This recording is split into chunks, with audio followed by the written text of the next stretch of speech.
China is the first time we face a competitor with true size and scale advantages against the United States. We do have two oceans, abundant resources, 70% of the world's capital markets. All of these things are huge advantages for us, and they're not going to disappear overnight. Scale. It's all you need, not just for AI, but geopolitics too. We are talking grand strategy today with Rush Doshi, the author of The Long Game, Biden's deputy senior director for China and Taiwan on the NSC, and now at CFR. He wrote with Kurt Campbell what I sincerely hope turns into a seminal document for American grand strategy in the 21st century entitled Underestimating China, Why America Needs a New Strategy of Allied Scale to Offset Beijing's Enduring Advantages. At long last, Rush, welcome to ChinaTalk. Thanks, Jordan. Really excited about this. Net assessment, understanding where the U.S. is relative to China. Why is this the important step that you got to do before you start taking big swings on the international stage? Well, it's a great question. There used to be something called the DoD Office of Net Assessment. It's since been eliminated. But I think the idea is basically that you have to compare yourself relative to your adversary or your competitor in order to understand exactly what your strategy should be. Without good net assessment, you can't really form a strategy. And actually, if you look at our assessment of China, it's really swung widely in the last few years. Back in 2020, I think there was this perception that the U.S. was in hurtling decline. We had January 6th. We weren't handling the pandemic particularly well. And there was a sense we had alienated our allies and partners too. And at the same time, China, by contrast, its economy was booming. It seemed to be handling COVID well. And in that moment, there was a perception, okay, America is on its way out. Just 2 years later, though, the zeitgeist changed completely. 2 years later, in 2022, Russia was invading Ukraine, but unsuccessfully initially, which suggested maybe authoritarian militaries don't have what it takes. Then on top of that, there was this desire to remove zero COVID in China, but it didn't bring with it huge prosperity. It didn't reignite the economy. And then America, in the latter part of the year, pulled out ChatGPT, debuted it to the world. It seemed like we had a rabbit that we could pull out of our hat again. We could always rely on American innovation to sustain our lead. And you take those factors, and all of a sudden, a new zeitgeist takes hold. America ascended. America's got this. China can't possibly keep up. And I think the fact that the assessment of China swung so wildly within 2 years tells you that it's difficult to plan a strategy around such vastly differing conclusions about where you are relative to your competitor. And that's why I think accurate net assessment is important. And what Kurt and I tried to do in the piece is essentially offer a set of nuanced takes on where we are relative to China. Yeah. So I think it's a fascinating case study the past 4 years, because it almost felt to me that like you had these swings over the course of the Cold War, but they kind of took longer. And the things that were happening were like bigger than like COVID policy. It was like the Vietnam War. Like America losing a conflict is something that would get you to reassess relative trajectory, or a sort of long, sort of like decades long understanding that actually the Soviet system was not delivering this sort of technological and economic growth that people thought it might have been doing in the 30s, 40s, and 50s. The big lesson is that it's not necessarily a flows question. It is a stocks question. And we basically have two countries that have roughly a quarter of the world's GDP and are likely going to continue having roughly a quarter of the world's GDP each in the decades to come. I think it's important to note that it's possible for two things to be true, right? China could be slowing economically. It could have really serious economic problems.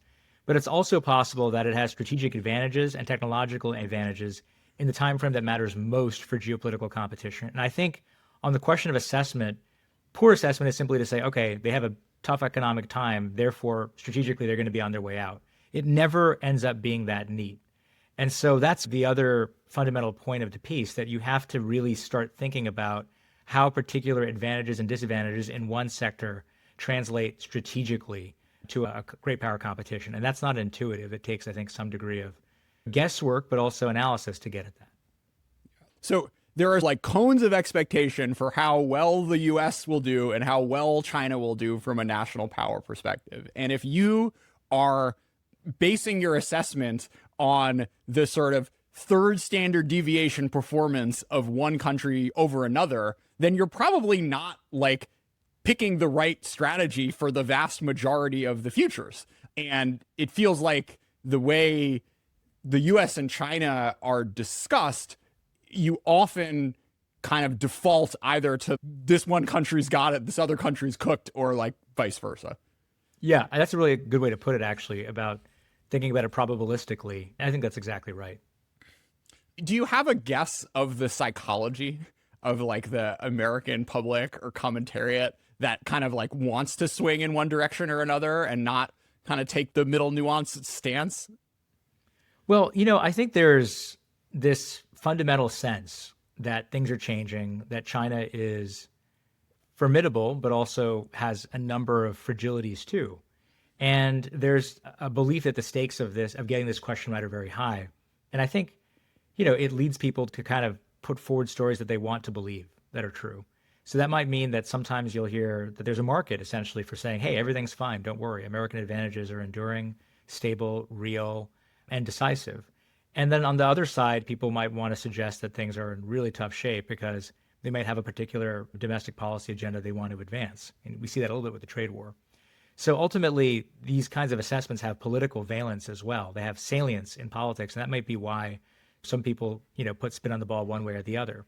But I think in general, this isn't even a top priority for most American strategic thinkers, right? Right now, the focus continues to be on Russia, Ukraine, or the Middle East, or other issues. And China is there, always there, lurking in the background, but not always in the foreground where it deserves to be. And that's part of the reason why I think there's not always much attention on these assessments and getting them right. Again, it was important to have an office that did this kind of work in the US government, and it would be important to restore its function in the Trump administration. Hopefully they make that decision soon so we can continue to do this kind of work. I will say, from a government perspective, you almost never have anybody doing true net assessment because usually the intelligence community isn't authorized to really consider American strengths and weaknesses relative to an adversary. And so they can talk about, as we would call it, red, but they won't necessarily talk about blue, which is us. And that actually does cause complications analytically. You were saying net assessment is important. I agree. I think it is striking that 95% of the commentary and discourse setting about the US relative to China is done by people who are not necessarily China experts, which is fine. But the kind of domestic valence of China as rhetorical talking point to make a case for your side, either on the left or the right, seems to be far more important than what actually is the truth and what is the net assessment of these two countries, which is a frustrating thing, I think, for both of us, Rush, as people who spent a lot of our lives, a decent percentage of our lives trying to understand this thing, which is China relative to the US. But I don't know, it's the world we live in. It's probably not going to change anytime soon. I'm sure it was the same in the Cold War. On that, let's do our best to show everyone why real net assessment is important. Rush, you point to scale as the key metric that we should be thinking about when evaluating the US and China on a decadal or multi-decadal horizon. I love the US versus UK analogy. Let's start with that as a bit of a frame here. Not all large countries achieve great power status, right? There's size and there's scale. Scale is sort of the ability to take size and translate it into something meaningful in terms of outcomes. And so scaling up is sort of that process, right? So Asian tigers had a lot of incredible ability to scale on a small foundation. But when you take those techniques and apply it to a larger foundation, let's say a foundation as large as China's, the consequences are world shaking. And the UK found this out the hard way, right? The UK had a first mover advantage in the Industrial Revolution. And a small island in the northwest corner of Europe essentially dominated the entire world for a long time, which is, if you think about it geographically, pretty crazy as a fact. And that first mover advantage wasn't forever. British industrial methods eventually transferred to Germany, to the US, and eventually to Russia as well. And they knew this was happening. And there's this particular British lord named Lord John Seeley. And in 1883, he wrote this book about kind of the history of the rise of Great Britain. But it ended with a big warning. He worried that essentially, just as Florence was surpassed by the great country states of Europe, he feared that Great Britain would be surpassed by the larger countries, the US, Germany, which had a much larger population than the UK, and Russia. And what he thought was essentially that the British methods for industrializing and creating wealth could be transferred to others. And then when that occurred, he used the word scale as well. They would have scale. They'd have unimaginable scale relative to Great Britain, and Great Britain would decline. Now, in that period, you saw that these countries were leveraging scale to push Britain out of key markets. They were able to leverage a larger domestic economy to be able to drive down marginal costs and then outcompete in third country markets. Today, that dynamic resembles the US and China. But I'll say one other thing. As the US side grew in scale, as we became more efficient and more competitive, our industrial base exploded. And it got to the point where we were manufacturing 4 or 5 times as much steel as Great Britain by 1910, before World War I even happened. And by World War II, our size was even greater. Our scale was even greater, so much so that Hitler warned that the US was an unimaginable productive power, and that, the Japanese, Yamamoto, thought they could run the table in the first 6 months of a war, but eventually American scale would defeat them. And even the Italians feared a contest of stamina would favor the United States. So that fundamental scale advantage that we had shaped some of the thinking of our adversaries in the run-up to World War II and during the conflict itself. It wasn't a hidden fact of politics. It was one well understood by our rivals. And now that sense of daunting scale probably belongs to China. You make the point that, like, even at the, as Nazi Germany was running at its hottest in 1938 through 1941, 42, like, the relative industrial weight of the world was nothing close. Like, the axis, it like holds a candle to what China can bring relative to the US today. Yeah. And again, Hitler's called the US a, quote, giant state with unimaginable productive capacities. And in many ways, he was hoping to create that kind of productive scale for Germany. And obviously, that led to disastrous consequences. But you're right, that fact of American manufacturing prowess was well established and well understood around the world. So we've got a couple decades in the middle of the 20th century where arsenal of democracy, America's building everything for everyone. Then we have globalization, pretty cool. A lot of more people get rich. And we pulled it out over Great Britain, Nazi Germany, and Japan. Pulled it out over the Soviet Union too. But we're in a very different kind of like relative industrial race today. So all right, Rush, let's get the China tail of the tape. Yeah, you said it really well. Every great power competitor the U.S. has faced did not have the sense of size and scale that China has. Even the Soviet economy was much smaller than the U.S. economy. It was also less productive, and its absolute manufacturing capability was less than the American equivalent. The U.S. was better than Germany and Japan combined in World War II, but China is the first time we face a competitor with true size and scale advantages against the United States. And just look at the share of manufacturing. About 20, 25 years ago, the U.S. share might have been 30%, China's share 6%. Within those 2 decades, China's share has quintupled to close to 30, maybe 32%, and the U.S. share has fallen by half to 15%. And according to the UN, by 2030, China's manufacturing share will be 4 times that of the United States, or about 40% to our 11%.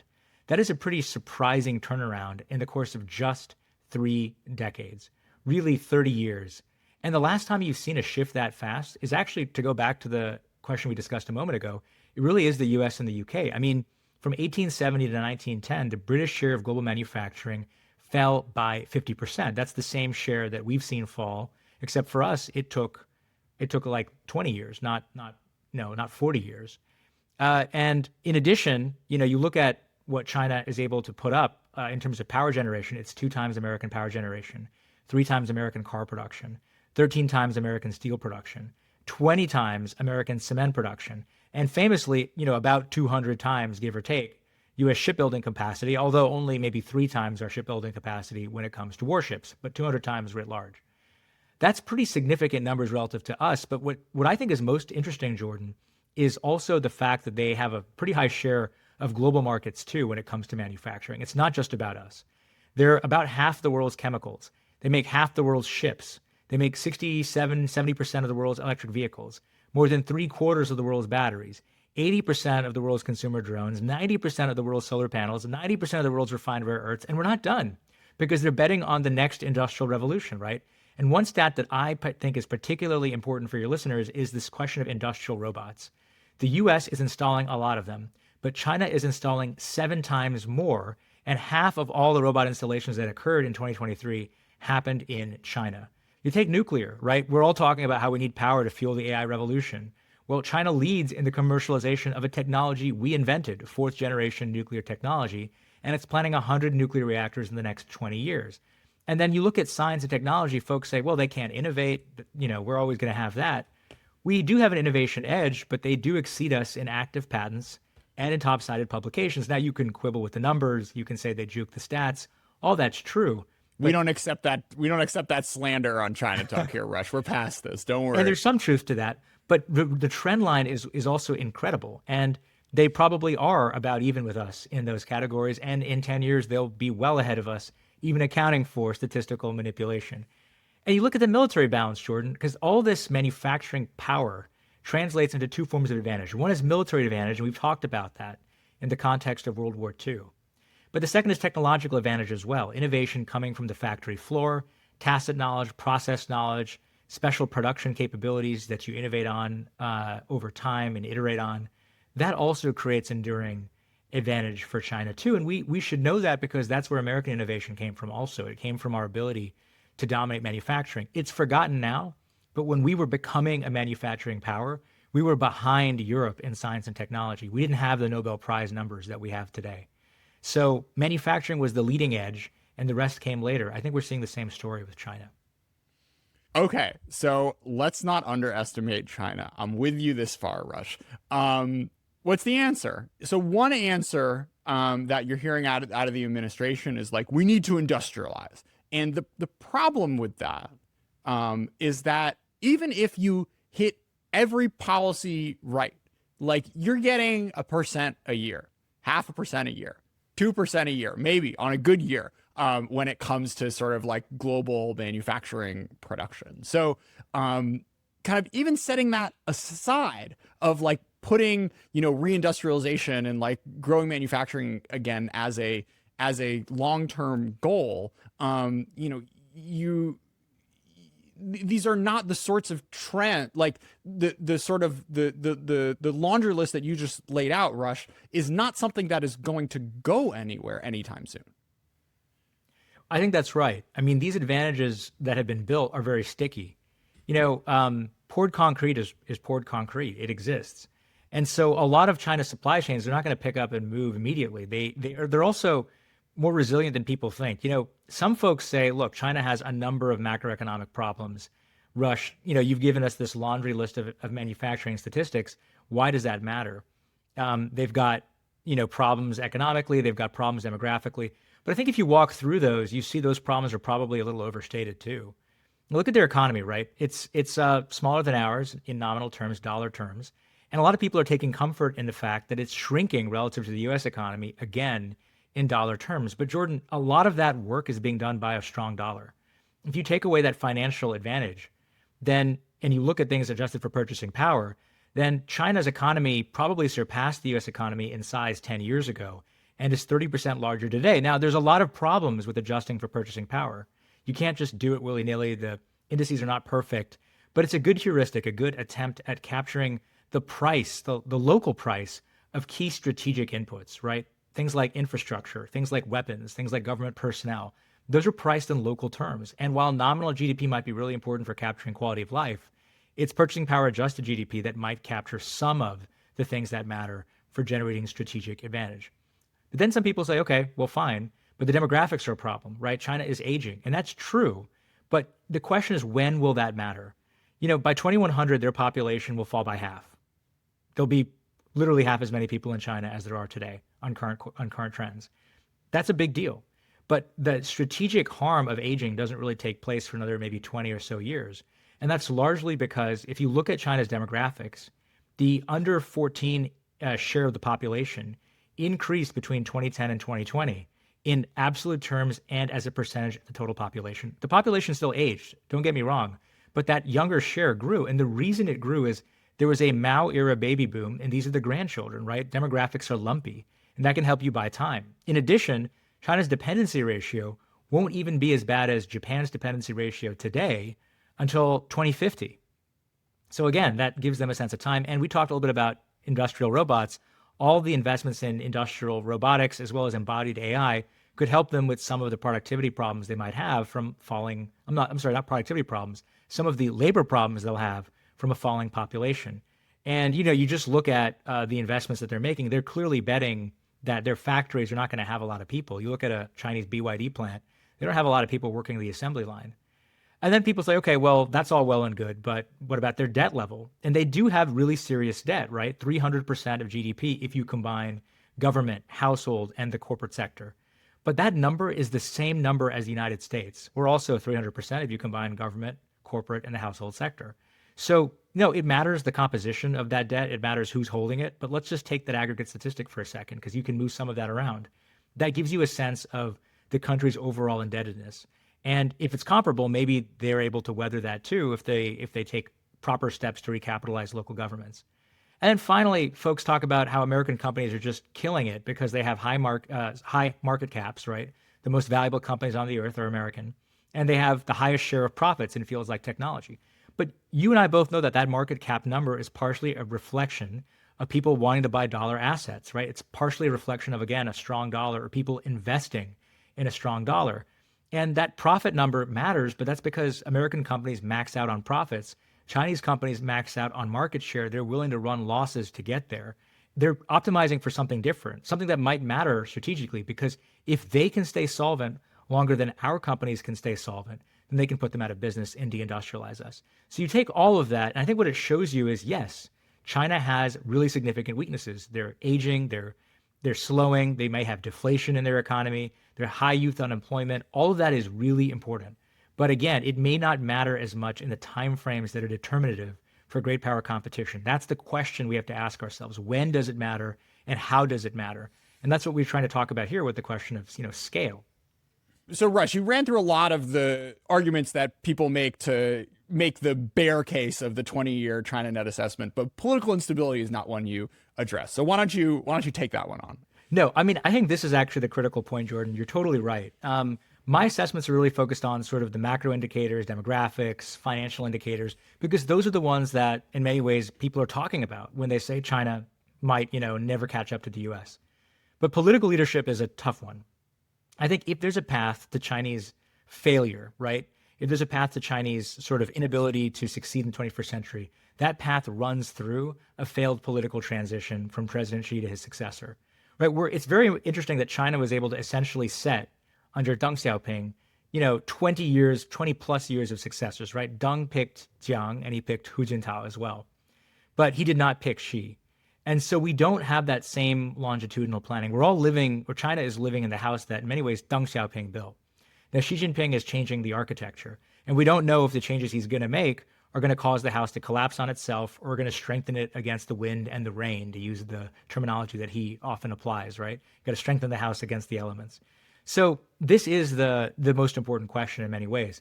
I think that China's ability to remain politically stable is a thing that's extremely hard to price, right? On the one hand, the Chinese Communist Party has endured the Great Leap Forward, the Cultural Revolution, the Tiananmen Square massacre, globalization. It's endured a lot and remained pretty powerful. At the same time, if there's one thing that can threaten to bring the entire party down, it's elite instability at the top. And we kind of saw that at various times in China's history, right? When Deng Xiaoping was put in prison again and again, in the really messed up transition from Mao to his successor. And so this is the path to Chinese problems. And we just don't know, whether Xi Jinping will have the ability to pick a successor, or he's going to be too nervous about doing that, given that he's alienated some of the vested interests in China, some of the families in China, some of the parochial groups in China that historically exercised power more freely and don't do that as much now in the Xi moment. So you're right. That is exactly one way that China could have problems. But I'll end with this. You can't count on that, right? You can't bet on systemic failure or institutional collapse, especially when China has studied so intently the Soviet collapse and tried to avoid those same mistakes. I think you have to kind of give them some credit for being able to think about all the paths to decay and trying to close off as many of them as they can. Now, they won't get it totally right, but that effort is something we can't ignore. Yeah, and even if you give Kyle Bass as much credit as you can, you say 50% chance, right? It's like, okay, that's still a 50% chance that you have this incredibly legit superpower breathing down your neck. And so Totally. might as well sort of like buy the insurance plan of all the policies you need to live in the world in which she actually does figure it out. That's a really great way of putting it. I mean, what we talk about in this piece is allied scale, right, as the alternative grand strategy for the United States. And you're right, it is an insurance plan. I mean, you can hope, you can pray that maybe that China finds a way to get in its own way. That wouldn't be great, by the way, for 1.4 billion Chinese people. But geopolitically, you could hope for that. But I think it's not sensible to do that, right? I don't think people should bet that China will collapse or that its system of government will change or that Xi Jinping will botch the transition. You do need to buy the insurance, which means you need to invest in an American path to scale. And, that is a historical challenge. Very few gray powers are able to find a way to achieve scale when they are confronted with a bigger rival. But there is a way the U.S. can do it, and that's its allies and partners. All right, capacity centric statecraft. What must Washington do, Rush? Well, look, I think it's worth taking a second and just asking, what does it even mean to kind of work more closely with allies and partners? What is capacity-centric statecraft? The idea that we should do more with allies is kind of a cliche. I think what Kurt and I are arguing is we need to revolutionize the way we think about working with allies, and we need to put capacity building in both directions, from the U.S. to its allies and from its allies to the U.S. at the center of it. And I'll go into great detail about what that means in practice. But if you get it right, just think about the benefit, right? If you quantify allied scale, the U.S. is, with its allies, maybe 3 times China's nominal GDP, probably twice China's purchasing power adjusted GDP, way more than twice China's defense spending, even if you believe the high Chinese estimates. They're not public, right? These are the estimates we make about how much China actually spends. Probably 1.5 to 2 times China's share of manufacturing. Vastly, I mean, it's not even a contest on patents and top-sided publications. And remember, China is probably the top trading partner of about 120 to 140 countries around the world, almost everybody. But this allied consortium would be the top trading partner of everyone, with the exception of maybe North Korea. It's an unbelievable kind of scale advantage. And it's right there. The central task, I think, of American foreign policy in this era is taking that theoretical advantage and making it real. It's realizing that kind of sense of scale. And too often, we think of our allies in terms of hierarchy. We think of them in terms of post-World War II and Cold War era habit. We're too focused on military issues in the alliances. And we think of alliances fundamentally, it's always talked about whether they're tripwires, whether they're protectorates, maybe they're vassals, maybe they're status markers. But our contention is they have to be platforms fundamentally for building capacity. And there's a lot of ways in which you could imagine that, Jordan. You could imagine, take defense. You could imagine Japanese and Korean investment in American shipbuilding, right? Something we haven't gotten right, but they have 3 to 5 times more productivity per worker in that industry. And then you could imagine us putting out more technology to our allies. AUKUS was an example. Kurt and I worked very closely on AUKUS, on launching AUKUS. It was about making sure that the US and the UK helped Australia acquire a nuclear submarine capability. That's our crown jewel, most sensitive military technology, but it's going to build meaningful Australian capacity in the Indo-Pacific. That kind of capacity building is critical. You could imagine, by the way, in the military dimension, new efforts at capacity building that we haven't considered. Think about novel joint military formations. The British and the French had a brigade that they kind of created together. You could imagine the U.S. and Japan or the U.S. and Korea creating anti-ship cruise missile battalions where we can train each other on the best tactics for shooting and scooting when it comes to that kind of warfare, learning the best practices from the Marine Corps under General Berger. You could think about a variety of different efforts, too, that don't involve the U.S., right? Part of allied scale is allies help each other, and the role of the U.S. in that transaction might be facilitating collective action or facilitating these kinds of linkages. Imagine, for example, if the ROK helps Europe rearm, right? The ROK has an incredible defense industrial base. It has the weapons, it's making the weapons that Europe needs. The Scandinavians have some of the best anti-ship cruise missiles in the business. They could sell them to Southeast Asia.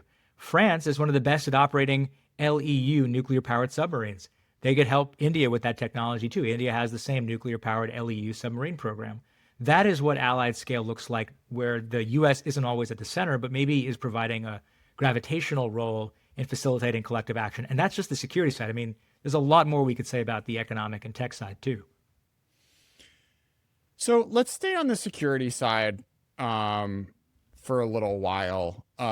You guys were just in government for the past 4 years and you were trying, right? Like these ideas didn't come out of nowhere. Right. And, the fact that the US plus its friends is, going to be 2 to 3x whatever China and its friends will be over the next few decades, assuming the balance of friends stays the same, is not a new fact. So, as you and Kurt were pushing for this stuff, what was, and you had a president who was as sort of like ally forward as you could ever hope for. What were some of the roadblocks in the way, both from a U.S. as well as a partner perspective?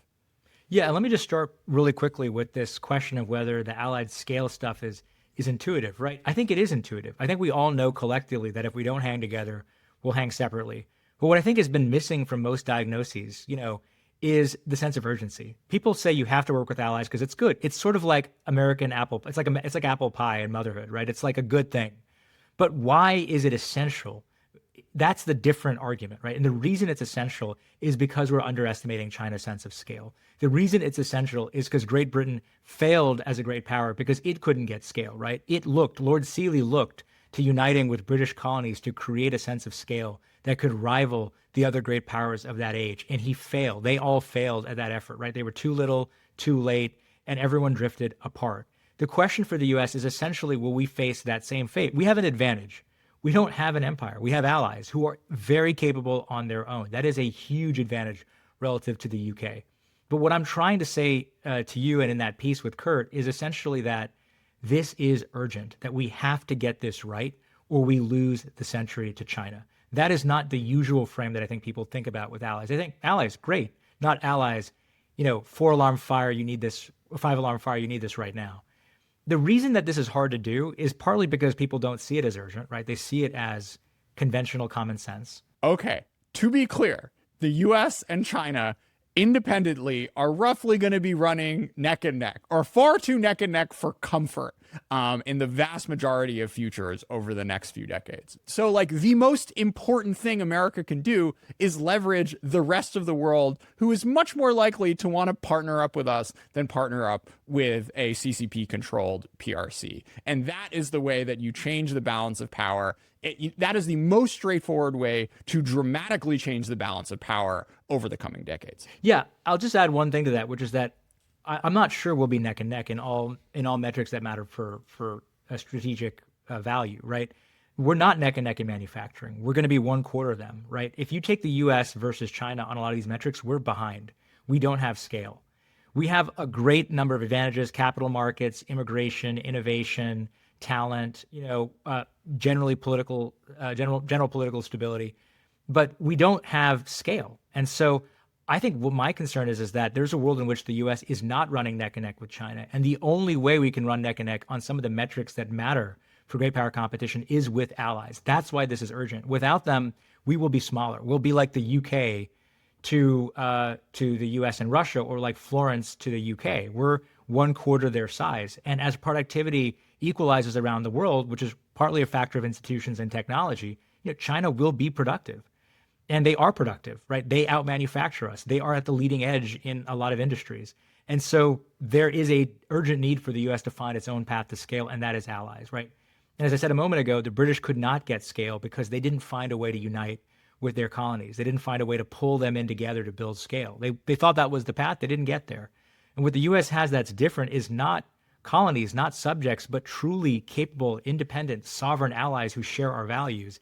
And if you are able to join together with them, it's not even a contest with China. We completely outscale them. So I think this is a really important point. Like modern day Japan and modern day Germany is not India circa 1890, right? Right. We are talking about very different allies in the from the perspective of their like latent ability to contribute to the metropole's national power.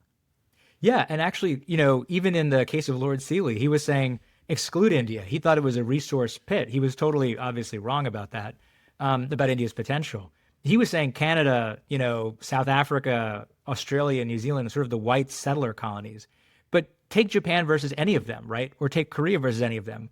The American alliance system has within it incredible performers, right? Really powerful, technologically advanced, economically impressive performers who also, by the way, make really great military equipment and are committed, broadly speaking, to the values that we also care about.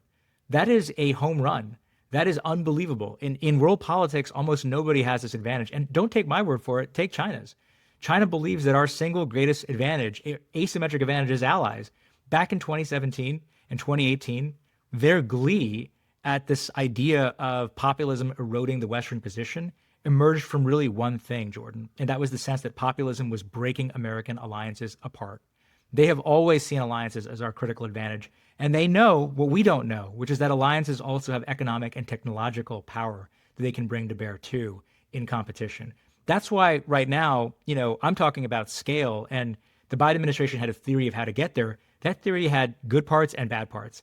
The Trump administration has a theory too. It also has good parts and bad parts. I don't think the piece we're writing is partisan. We're not saying you got to do it our way. What we're saying is the destination has to be scale. There are a number of ways there. There is a path to allied scale with, quote, Trumpian characteristics. Great. Figure it out. Let's get that done. If it has to be that way, then let's get that scale together.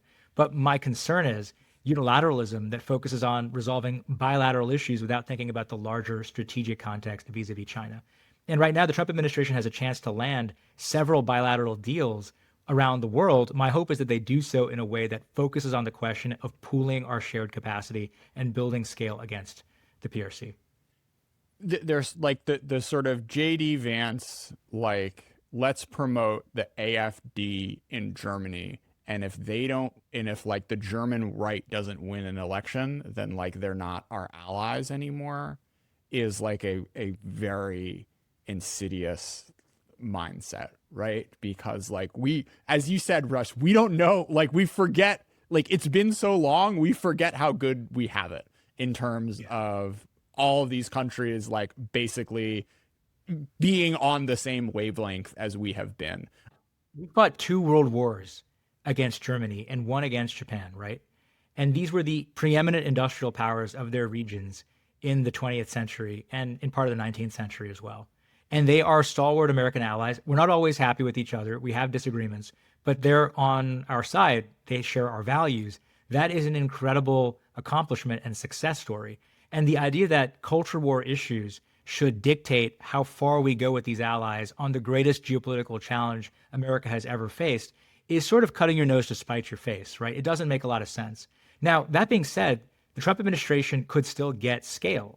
One critique of our piece is that, well, Kurt, Rush, it's a beautiful dream. It's very idealistic. It probably made sense 5 years ago, but it doesn't make sense anymore. And I really don't accept that. I think that there is a Trump path to scale too. I mean, it probably is less focused on persuasion the way that President Biden was and more focused on coercion. And, you could critique the Biden administration for being not sufficiently coercive. My whole point is this: you probably have to mix and match different tools depending on who you're dealing with. But at the end of the day, we all know the place we have to go. It can't be the U.S. versus China one-on-one. A unilateral America that retreats to its own sphere is an America that is poorer, that is less powerful, that's quality of life deteriorates, and that does not have global influence, including on the things that make us prosperous. And that's just, that's obviously not a good idea. What are the sort of type errors you get from being too conciliatory versus being too coercive with respect to trying to get allies on board with scaling up together? Yeah, one critique that the Trump administration makes of the Biden administration is that the focus on allies was is too much on persuasion and not enough on pushing allies, or what you could call coercion. And the result was you did have free riding. I think that there's a good counter to that, which is there was a lot of progress with AUKUS and the Quad and, European involvement in Asia and Asian involvement in Europe that sort of began to take a step in the direction of allied scale. But I think the Trump administration's critique is more needed to be done. And they're not wrong, because we also think, Kurt and I, that more scale is necessary immediately, that AUKUS in many ways was a down payment on the kind of approach with allies that we have to start institutionalizing across the board. And I say that as somebody who was deeply involved in AUKUS in 2021, worked on the negotiations for the White House under Kurt Campbell. And, it was novel at the time. We have to get to a point where that is less novel. And I think the Trump administration's error, conversely, would be being too coercive, thinking you can bully everybody into doing what you want. Or there's another error, which is to think that fundamentally allies don't matter, that America can go it alone, and that all that matters with Japan or Korea is the size of the bilateral trade deficit and whether or not they buy U.S. treasuries. And we actually have other equities here. Let's think for a second about the economic picture, Jordan. If we want to be able to make sure that we have scale for our industries when China is more competitive on a marginal cost basis, we can protect the American market just fine. But if we don't also have access to allied markets, and if allies don't have access to our market, then none of our companies can achieve scale relative to China, right? We have to be able to have pooled market share. So the Trump administration has talked about putting up a kind of tariff wall. If you ask me, a regulatory wall might be even better against certain Chinese exports. I think that's right. I think that in addition to doing that, you also want to reduce trade barriers among allies so you can facilitate greater scaling up within the protected moat. Now, to get there, you're going to have a mix of coercion and persuasion.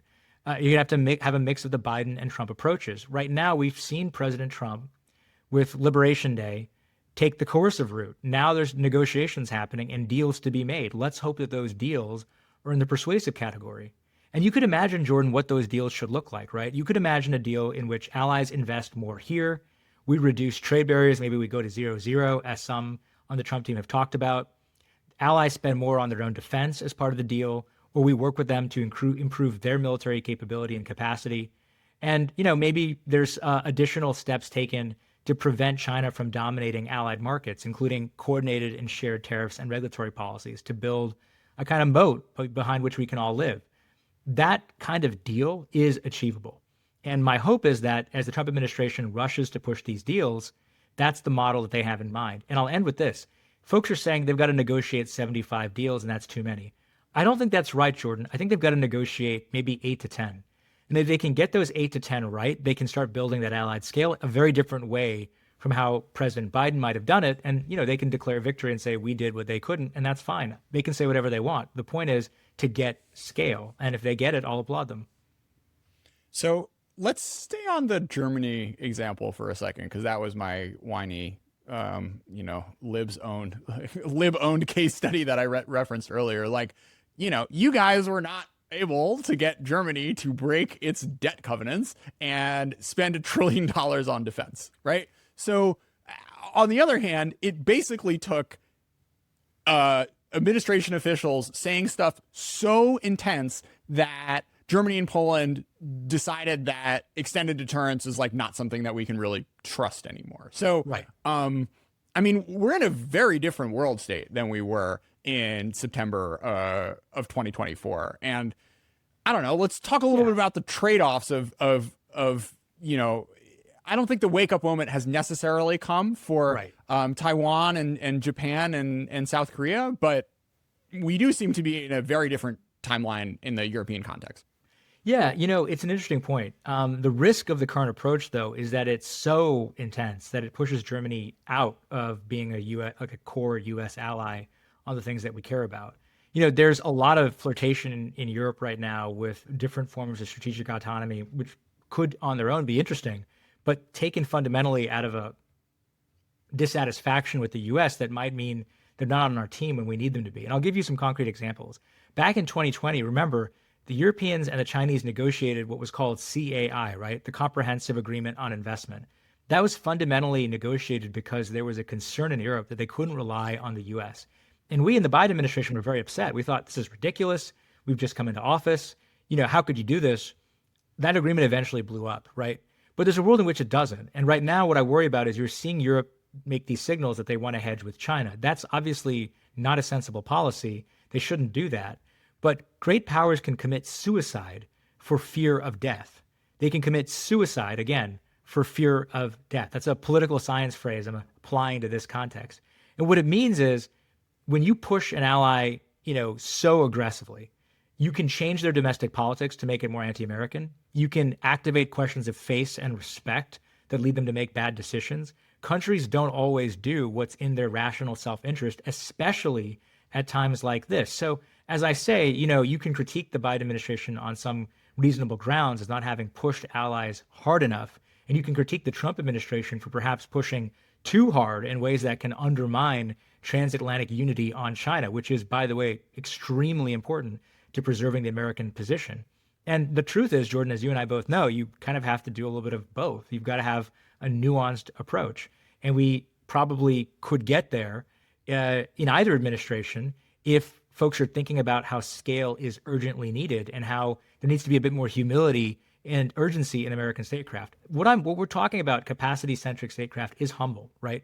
We're saying there are capacities America has that its allies need. Great, we can provide them. But we're also saying there are capacities America has lost that only our allies have, and we need to get them back.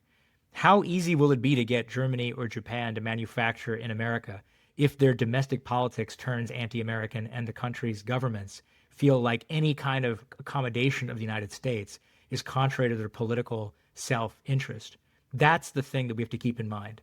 And so that's the risk, right? This approach, we'll see how much Germany follows through, but we might also lose the transatlantic relationship that we need if we're not careful. Yeah, so dark timelines. How does Trump 2.0 turn into America's Gorbachev moment? Yeah, I mean, that was a provocative line into peace. And I want to say that personally, I'm cheering for that not to happen, right? I mean, I think Kurt and I, our hope was that this peace provides a strategic theory of how America should conduct itself with alliances that's different from how it's done it in the past. And by the way, also has value for the Trump administration. It's not meant to be a partisan peace. It's not meant to be a partisan hit. And the Gorbachev moment line is really about two things, right?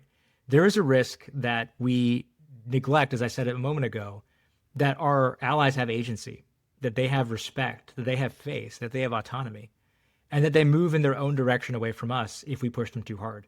That's sort of what I mean by Gorbachev moment. I don't think Mikhail Gorbachev assumed that every Soviet republic was going to push the eject button on his experiment. But essentially, that's what happened. And that could happen to the American system, right? You start renegotiating the foundational elements of it. You start becoming more unpredictable. You try to interfere in the domestic politics of your allies by backing particular political parties. You are dismantling some of the tacit bargains that make up the American alliance system, right? That make up the American order.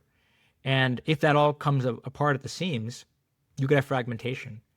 And that Gorbachev moment has a different element as well, which is that everything I've talked about, being able to compete successfully with China, it requires state capacity.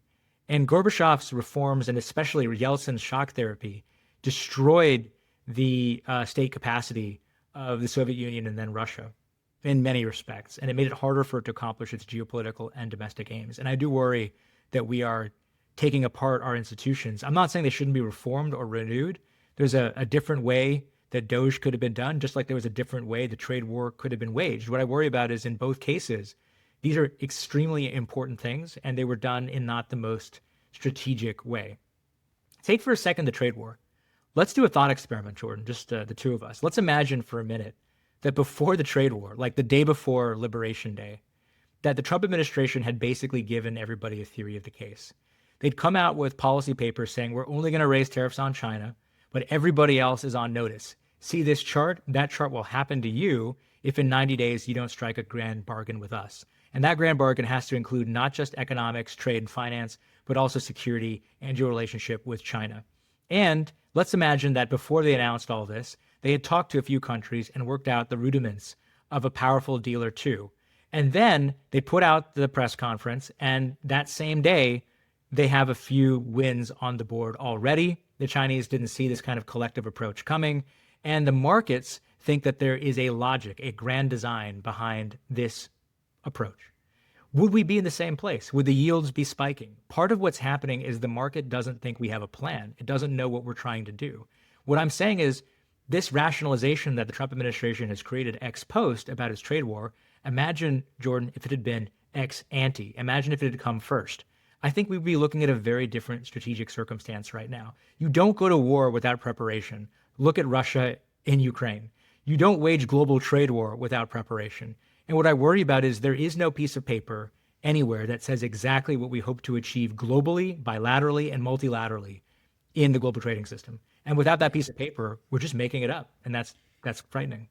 Well, the problem is there were pieces of paper, but the president chose the dumbest piece of paper because he thinks that tariffs are a great revenue raising tool and he doesn't like trade. So, I mean, it's tough, but this is the timeline we're living in. And, as much as I want the Rush Doshi version of the Trump administration, I'm pessimistic we're going to end up getting it. Imagine we'd done this differently.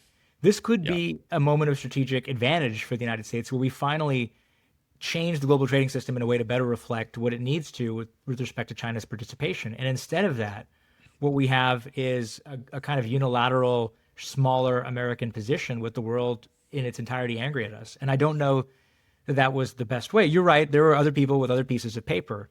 And I guess my argument is that they should have basically made a different case. And I don't know that anybody made this case, right?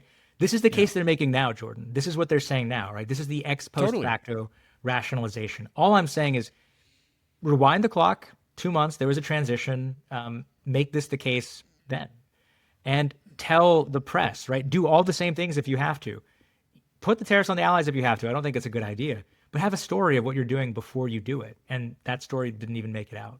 We have a number of potential futures. One is all these Democratic allies like realize that maybe they can't count on the U.S., but like they gotta band together and like get their houses in order and start spending on defense and do some good deals between South Korea and Germany and whatever. Well, first, let's explore that path. Like, what does the alliance, what is the global order with China, a checked out America, and a rest of the developed world which is not comfortable with Chinese ascendancy end up looking like?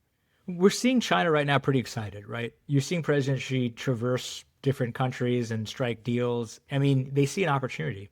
I met with some Chinese academics recently who basically said that this is the propaganda department in China is in heaven right now because they feel they have tons of ways to point out how China is a better partner than the United States. Now, nobody should really believe that. People should be skeptical of that. But the Chinese are certainly trying to wedge the U.S. from its allies and wedge the U.S. from its partners using trade as the way of getting there. And what I worry about is, let's say we run the bear case play. Let's say we don't reconstitute our alliances. We see greater transatlantic ruptures. We're not able to strike a great deal with our East Asian partners. And America retreats more to the Western Hemisphere. It tries to make it stand in the West. That approach is not going to work. You cannot cede the whole world to China's world-beating industrial power and expect that an America that retreats to the West can somehow defeat the Mackinder trap, right? Mackinder talked about how you don't want anybody to control essentially the world island of Eurasia. And essentially us pulling back to the Western Hemisphere is exactly that. That's why it was dismissed as a grand strategy in World War II. It's why it doesn't make sense now, but it especially doesn't make sense in a globalized world where, quite frankly, even if you fragment the trading system, the reality is that it's going to recreate itself with somebody else at the core, and that somebody else could end up being China. And then we're frozen out globally. And all the innovation and all the technological progress and all the efficiencies built in that part of the world don't make it to us. America as the Galapagos Islands is not a good future for America. So we have to be global, and we have to fight for a globe in a world order that reflects America's interests. And by the way, that isn't America first. If you have to be an America first person, that is an America first approach too, because you're talking about American prosperity, not just American geopolitical leadership. You're talking about the quality of life Americans have, and that rests on the fact that we are 5% of the world's population, and yet extraordinarily wealthy because a system has been built to sustain that quality of life, and we can't just blow it up, hoping that everything will work out. That's a very Yeltsin shock therapy kind of approach, and that didn't really work great for the Soviet Union and Russia. So, that's the world I worry about, an America that pulls back as a world where the world is China's to lose. And we obviously don't want that. All right. So China's to lose. We had a Trump administration before this, and we had the same leadership in China, and you can argue they kind of blew it from a sort of global diplomatic, like, alliance making perspective. I don't know. do you think they learned their lesson when it came to how to engage with these countries? What are the different likelihoods of potential playbooks that China may be running with this moment right now? I think you can never discount the fact that China will find a way in diplomacy with others to get in its own way, right? To basically trip itself up. And so that's true. What you said is right, Jordan. There's a lot of confidence, right?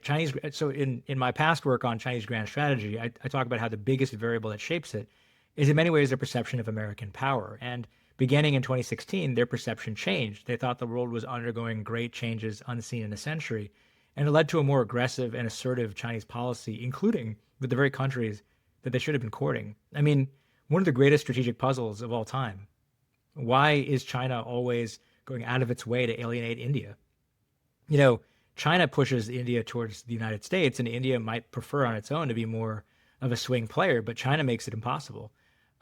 There's all kinds of ways they could blow it again. But there's also the reality, Jordan, that the approach that we're taking now is fundamentally an order of magnitude different from anything attempted in the first Trump term, right? That was a trade war with China, which you could argue was overdue in a sense. It was also a kind of effort to renegotiate the terms of certain security agreements with allies and partners, but it wasn't essentially, hitting Control-Alt-Delete on the entire global trading system, which is basically what has happened now. And we've got a 90-day pause, but also a 10% blanket tariff. I mean, the 10% tariff is itself a revolutionary act. And if you were to just have that on its own and not consider the chart that the president unveiled, we would still be shocked by it. And now, because the comparison point is that chart, we're sort of giving the 10% a pass. But all of this stuff is different, right? So let me answer your question directly. American policy is much more revolutionary than it was in the first Trump term. And that means China's opportunity is much greater as well. And the question is, if they don't do a great job pursuing it, but do a marginally better job than in the past, there's a lot of points on the board they can still win. And that's what I worry about. Yeah. And it comes back to our point earlier about political instability is like, they might screw it up. They might not, but fine. Give them a 50% chance of screwing it up. That is still like a large number of futures that you don't want to be living in, where, then you're betting on like all these, small countries in the world to figure out all the coordination problems that they're going to need to figure out, without the U.S. kind of like, providing the glue and lubricant, which is scary. Yeah. I mean, I think that's right. And, a world which is essentially divided, where the U.S. does not play the role of collective, in political science, right? Collective action is one of these puzzles. It's one of these hard things to imagine. What allows people to come together and act in common, right? When there are incentives to just go your own way. America is an anchor for collective action. We can make collective action possible. But if we withdraw, then, maybe everything fragments, right? Maybe allies are divided and conquered, right? And so we might be in this divide phase of divide and conquer for China right now, where we're helping them with the divide, and then the conquer comes later.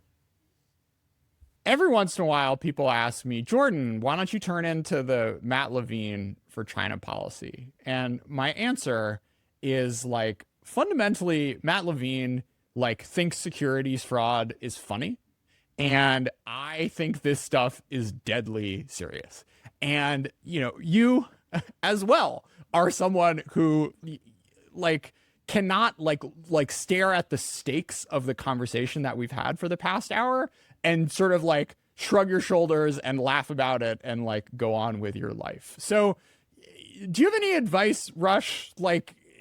It feels very helpless when the sort of Overton window of errors from a sort of lasting geopolitical perspective seem as large as they have ever been in either of our lifetimes. So I don't know, give me the pep talk. How do I just keep putting one podcast in front of another? Let me try. Look, I think there's a few things to keep in mind. First of all, the Trump administration can negotiate these agreements with allies and partners in ways that actually achieve scale. It's conceivable. And there are signs that some folks that are running the negotiations are thinking in these terms. We know many of the people staffing the Trump administration at the level of, mid-level staff, that the key principals, et cetera. I'm not talking about the cabinet specifically, but many of the people below that believe in allied scale. They may not have called it that, but they understand its logic. So there is that group of people, and there is the possibility of landing the ship in that spot. I can't say what the odds are. I do worry about that. But I don't think we should be despondent, right? I think part of what has to happen is we have to talk about this. One reason Kurt and I wrote the piece is because we wanted to make the argument for why allied scale matters. And I hope that as that argument gets out and as others reinforce that argument, that it helps shape some of the Trump administration's thinking. The piece is not meant to be a partisan hit piece. It's meant to be a strategic piece that any administration could adopt. And I guess the last thing I'd say is that this administration won't be forever. Congress might flip in 2 years. America is always changing. And so for allies and partners out there, they will find ways to work with the United States, whether it's the legislative branch or pockets in the executive, or a suddenly enlightened executive that negotiates better deals. It's not over. And I guess the final thing is that, great power competitions can be lost in short periods of time, but China does have a lot of challenges too. They can't get out of their own way at consolidating and pressing their advantages. And America has real advantages as well that we shouldn't neglect. We do have 2 oceans, abundant resources, 70% of the world's capital markets. We have the ability to attract the best from all over the planet. We have general political stability. All of these things are huge advantages for us. And they're not going to disappear overnight. They'll be damaged, perhaps. Some of them might be tarnished, but some of them might even be strengthened. And I think we have to keep in mind that this competition will not resolve itself in 2 years or 4 years. We have to make investments for the long haul. And again, Congress can do a lot. Everything that the Biden administration did to build allied scale was supported, funded, endorsed, and praised on bipartisan terms by Congress. So again, we have to remember that Congress does have power over this as well. All right, one last one, Rush. I remember DMing you during the administration being like, they're not going to let you talk about this book, right? And you're like, yeah, sorry. But here we are now. We'll have you back to do a deeper dive, and I think like an updated dive into it. But I'm curious, like, assuming that like pretty much everyone in this audience has read the book, what did your experience of being on the inside, reading intelligence and interacting with the Chinese government do to some of the conclusions that you took towards the end of your research for that project? Yeah, well, so thanks, Jordan. I'm really proud of the long game. It was unfortunate I couldn't really talk about it when I was in government, and I'm glad people thought it was useful. The book was based on a kind of assessment of 5 million words of Chinese Communist Party material, as well as a really what we would call a social scientific approach to their behavior. And the conclusion was that China had, since the end of the Cold War, a grand strategy to displace American order first at the regional level and then at the global level. And I'd say that my time in government basically reinforced my view that those conclusions were right. And in the book, I argue that, you go back to the 80s, the US and China were basically quasi-allies against the Soviet Union, but then everything changes, right? We have the Gulf War, the Soviet collapse, the Tiananmen Square massacre, and all of a sudden, China thinks America is the biggest threat. And they inaugurate a new policy, right? Hiding capabilities and biding time, Taguang Yanghui, what I call blunting American power quietly, not assertively, while benefiting from America's system. So in military terms, they pursue the anti-accessory denial approach to keep us out. In economic terms, they want MFN and PNTR to tie our hands. And in political terms, they want to basically stall American-led institutions in Asia lest they become platforms for attacking China. And that approach works pretty well until the global financial crisis. And there again, you see in Central Committee materials, China changes its perception of American power. And with that comes a new strategy made by the Central Committee, right? It's essentially that China should actively accomplish something, or 积极有所作为. And that approach, again, had military, economic, and political components.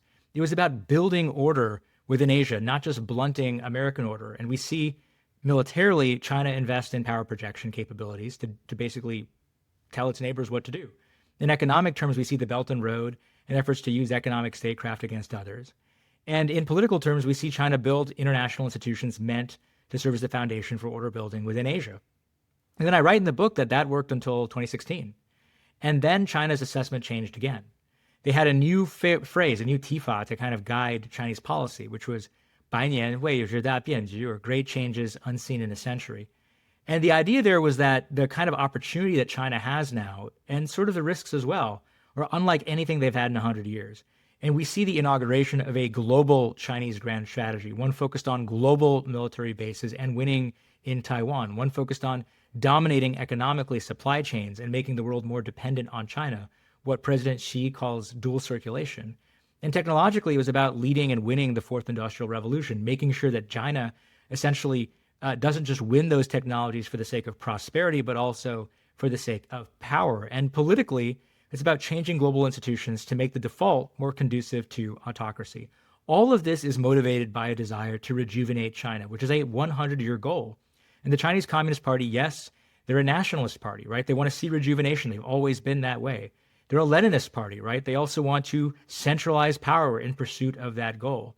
And that's why I say China has a grand strategy. It has the concepts, the capability, and the conduct to pursue that vision. It doesn't always get it right. It makes a ton of mistakes, but there is a strategic intention here. And the goal is essentially to create a kind of partial hegemony over part of the world, reflected in those military, economic, and technological indices that I mentioned. And I'll end with this. I mean, I think that this was a conclusion that the intelligence community had put out in previous threat assessments, but had not substantiated in open source. And I am more confident of this set of conclusions now than I was even when I wrote the book. And I think if you look at President Xi's behavior over the last 5 years, if you look at what China's Communist Party has done over the last 5 years, I think it sustains the argument that they are pursuing a global grand strategy. Not always well, not always brilliantly executed, but nonetheless deadly serious. All right, let's take us into the future, Rush. What's the broader open source project that you're launching at CFR? Sure. Well, let me just say, for me, I'm continuing my research at Georgetown as a professor there. I run the China program at the Council on Foreign Relations. I think one of the things we're most excited about is when I wrote the book, The Long Game, I was relying on Chinese texts and material to basically make my arguments. And now what we're going to do is we're going to mass acquire, digitize, and translate those kinds of texts at scale and make them more available to the public so that people can basically read China in their own voice. And I think that if you do that, China kind of tells you where it wants to go. The Chinese Communist Party has to communicate to itself and its cadres. And what we want to do is basically make those communications available to others. That's something, by the way, that the US government used to do from FDR in 1941 to 2013, Barack Obama, when we had what was called the Foreign Broadcast Information Service that translated all this foreign material. That stopped really in 2013 being available to scholars. And our hope is to rebuild it at scale with a far greater source base and with the help of artificial intelligence. And we've made major investments in this effort. We have access to a large cache of material, and we'll have more for you on this very soon. Yeah, I mean, I think like it has been sort of uniquely frustrating, I think, over the past few months to have China be so important rhetorically to like every policy and decision that is happening. But the kind of curiosity of understanding the country seems to be at a real relative low ebb in terms of people actually wanting to like understand, you know, the net assessment piece as well as the sort of strategic intention piece. And look, it's on us to make this stuff accessible and interesting. So we can't just whine about it. We got to do the work and really make the case strongly that this is both important and fun. So, and that's what you do with your podcast. I'm very excited to watch you manifest. You know, look, the long game sold. There is an appetite for this. So I fully believe in the mission and have more faith in you than like pretty much anyone else on this planet to make Chinese strategic